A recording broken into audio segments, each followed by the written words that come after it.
Hey everybody, it's Maggie Mulhern from Modern Salon TV. I'm here with the guy Tang, the ever fabulous, the media sensation, and top hair colorist and hairdresser. We just love and adore him.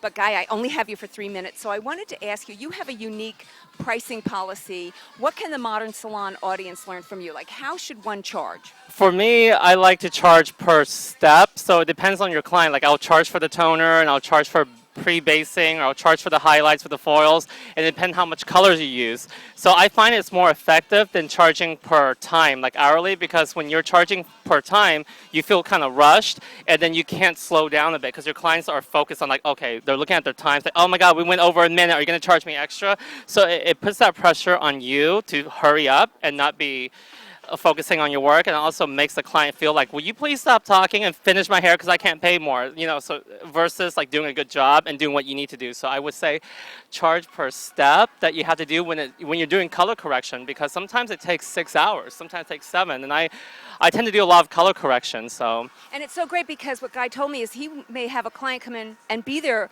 for the whole day, and you don't have anybody else. You devote yourself entirely to her. Client. Yeah, I like to make it very intimate because I like to see myself as almost like their doctor. Like when you're a patient or a client going in, you want your full attention from your doctor, to diagnose your symptoms versus, he's all over the place and his mind is not focused on you. So I want to get that feeling as a client, and I want my client to get that feeling from me as a hair artist and a hairstylist. Well, that's such great advice, because you don't want your doctor, if you're paying him by the hour, and you're having a knee operation, it's like, you gotta hurry up. Exactly. Oh, that's such good advice.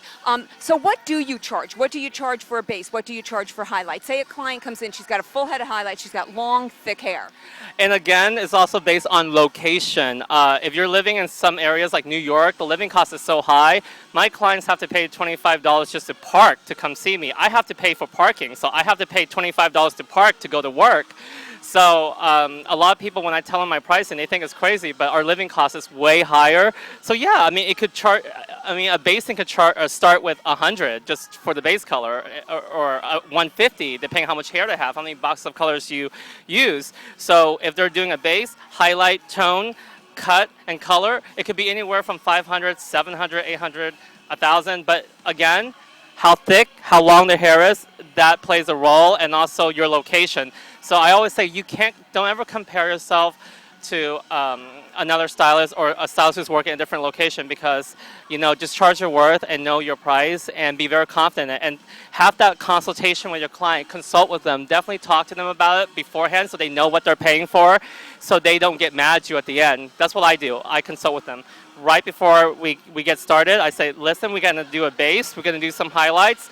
It may start at 300, and it may be 350 at the most, maybe even 400 if I have to tone you again because of something, because they have old color in their hair. So yeah, I always say never compare the pricing of, always think about the living cost situation, because I feel like I get a lot of emails from my followers. They say, oh my God, you charge so much. I say, not really, considering that my apartment rent, my increase, my studio rent increase, and just the living costs and parking. So those are all variables that play into a role.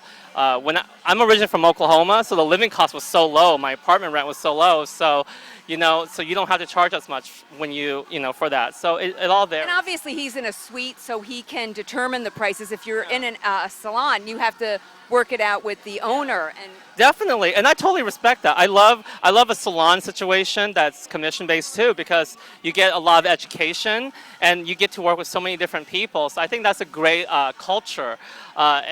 Different strokes for different folks. Some people love independent suites, and some people share their suites with a suite mate.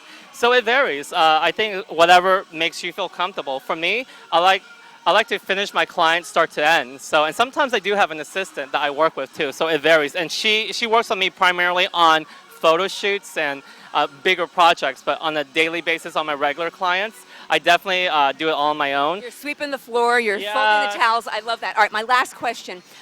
in our little pre-interview, you said you were involved with the company for a while, and you think every hairdresser should get involved with the company. Why? Absolutely. I was an educator at Platform Arts for a hair company for 7 years, and that's what built my character, built my education. I also feel that it sets a foundation and the fundamentals for how you project and present and conduct yourself. I think that's the key, and to be part of a culture is so important. Whichever company you choose, I feel like, because you get the proper training on how to speak in public, you also get proper training on the science behind a product, because I feel that we don't all know everything. We don't. I think it's very important to be educated before you educate. And for me, I'm still continuing my education. I'm still learning, but I'm so blessed and grateful to be part of a hair company for 7 years, and that's how I learned so much to be where I am today. So I feel that everyone should definitely never think you're too good to work for a company. You have to put that ego aside, because it's all about working with a team and also knowing how to represent a brand like a company that you work for. It's the key to success, and I feel really bad for so many companies right now, because a lot of people are forgetting that's where the education is at. That's where a lot of people think real education is from non-branded stuff, but I feel that you do need that education from that, and that's what I do. I absorb that from the companies that I work with for 7 years. So good advice, and we're here. It's 91 degrees. We're outside, and we're a little dewy, but Guy, thanks so much for this time. It was so great spending a couple days with you, and I love and adore you. And I'm going to come visit you. I definitely love all my hair besties out there. Yeah, and we love you too. Love them so much. All right, Bye. thanks. Bye.